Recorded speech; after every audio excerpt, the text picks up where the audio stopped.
অত্যন্ত মানে একটা বিচলিত হওয়ার মতো খবর। আমার কাছে অন্ততপক্ষে বিচলিত হওয়ার মতো খবরই মনে হয়েছে। আমি জানি না এই খবর এই দেশের কেউ কেউ হয়তো উল্লসিতও হতে পারেন, কারণ সময় এখন অন্যরকম। নতুন হাওয়া বইতে শুরু করেছে। এই নতুন হাওয়ার যে চেহারাটা কি সেটা মাঝে মাঝে আমি বুঝতে পারি না। দেখুন, এই দেশটা স্বাধীন করেছে যে মুক্তিযোদ্ধারা। আপনাদের আওয়ামী লীগের শাসন নিয়ে আপনাদের আপত্তি থাকতে পারে, শেখ হাসিনার শাসন নিয়ে আপনার আপত্তি থাকতে পারে, আমারও আছে। আওয়ামী লীগের স্বাধীনতার পরবর্তী কর্মকাণ্ড, বঙ্গবন্ধু শেখ মুজিবুর রহমান যে শাসন চালিয়েছিলেন সেখানে ওনার অনেক ব্যর্থতা ছিল, সেটা নিয়ে আপনার সমালোচনা থাকতে পারে, আমারও আছে। আমিও মনে করি উনি ভালো শাসন চালাতে পারেননি, উনি ভালোভাবে দেশ চালাতে পারেননি, এটা আমিও মনে করি। কিন্তু তাই বলে মুক্তিযুদ্ধকে তো অস্বীকার করতে পারবেন না আপনি। আবার মুক্তিযোদ্ধার সন্তানদের পোষ্যদের কোটা নিয়ে আপত্তি আপনাদের মতো আমারও আছে। এটা নিয়ে আমি অনেক কথা বলেছি, অনেক প্রতিকূল অবস্থায় দাঁড়িয়ে কথা বলেছি। যখন কেউ না বলতো, পুরনো ভিডিওগুলো খুলে দেখেন, আমি বলেছি মুক্তিযোদ্ধাদের নাতিপুতিদের কোটা থাকা উচিত নয়। আমি বহুবার বলেছি, বলে আমি বিপদে পড়েছি, কিন্তু বলেছি কারণ আমার কাছে এটা বলাটা নৈতিক মনে হয়েছে। আজ কি হচ্ছে? তাই বলে কি আপনি মুক্তিযোদ্ধাকে অসম্মান করবেন? এটা কি হলো? আর যিনি আপনি অসম্মান করছেন, আপনি কে? কি পরিচয় আপনার? কি যোগ্যতা আপনার? আমি এই আলোচনায় পরে আসছি, আগে ঘটনাটা একটু বলে নিই কেন আমি এই কথাগুলো বললাম। কুমিল্লার 14 গ্রামে রবিবার দিন, মানে গতকালকে আর কি, একজন বীর মুক্তিযোদ্ধা, উনি খেতাবপ্রাপ্ত মুক্তিযোদ্ধা, বীর প্রতীক উনি, ওনার নাম হলো আব্দুল হাই কানু। উনি 14 গ্রামের বাতিশা ইউনিয়নের লুদিয়ারা গ্রামের বাসিন্দা। তো ওনাকে রবিবার দিন একা পেয়ে, উনি এলাকায় ছিলেন, এক জায়গায় যাচ্ছিলেন, যুদ্ধ শুনেছি, কিছু একটা কেনাকাটা করতে যাচ্ছিলেন। একা পেয়ে 10-12 জন লোক তার গলায় জুতার মালা পরিয়ে দেয় এবং সেটা তারা ভিডিও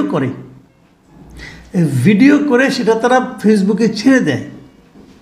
প্রায় একই জায়গায় আমি কয়েকটা ভিডিও দেখেছি, একটা জায়গায় 1 মিনিট 46 সেকেন্ডের একটা ভিডিও, আবার আরেক জায়গায় দেখলাম যে এমনি 56 সেকেন্ডের একটা ভিডিও, 1 মিনিটের কম, বিভিন্ন রকম ভিডিও। এবং সেই ভিডিওতে কি দেখা যায়? দেখা যায় যে কয়েকজন যুবক, একজন মধ্যবয়সী ব্যক্তি সহ এই বীর মুক্তিযোদ্ধা আব্দুল হাই কানুকে ধরে আনেন। লাল কোটি ও পাঞ্জাবি পরা এই মুক্তিযোদ্ধার গলায় তখন তারা জুতার মালা পরিয়ে দেন। এ সময় এক পাশ থেকে একজন বলছেন তাকে বাড়ি থেকে বের হয়ে যেতে, অপরজন বলছেন কুমিল্লা থেকেই বের হয়ে যেতে।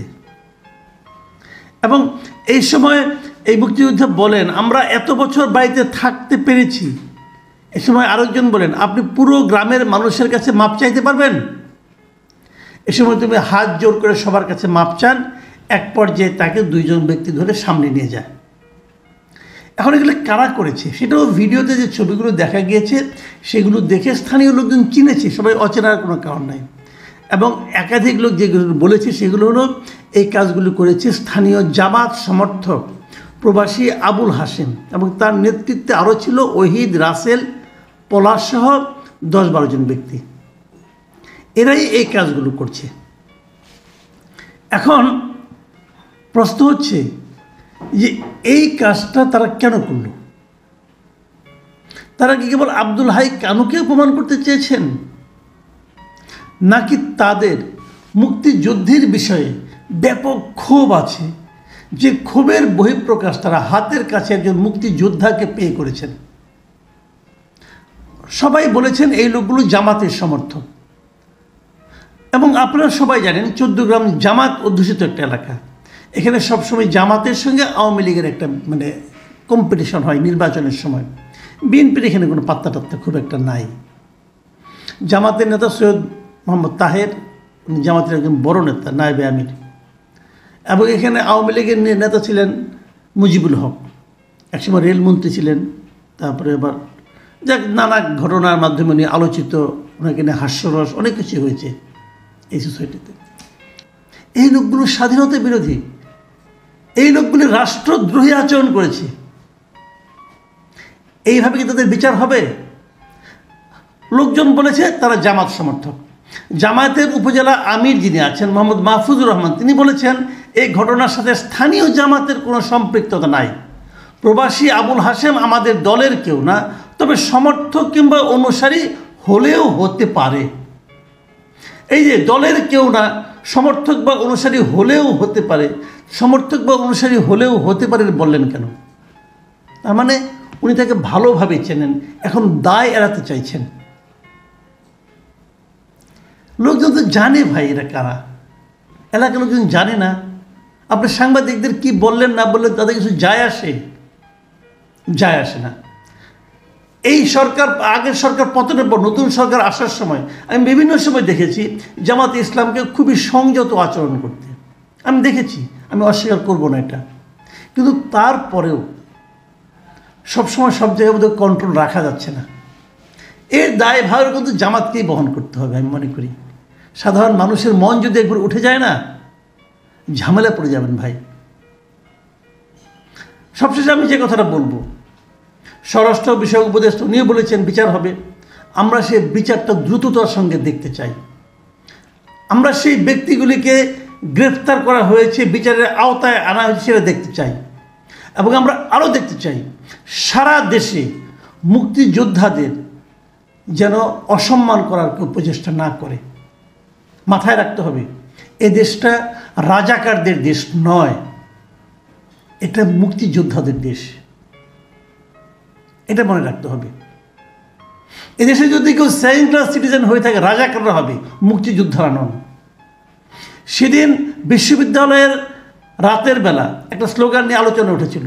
সে আলোচনাটা কী ছিল? তুমি কে আমি কে, রাজাকার রাজাকার। এটা আওয়ামী লীগের লোকজন প্রচার করার চেষ্টা করেছিল।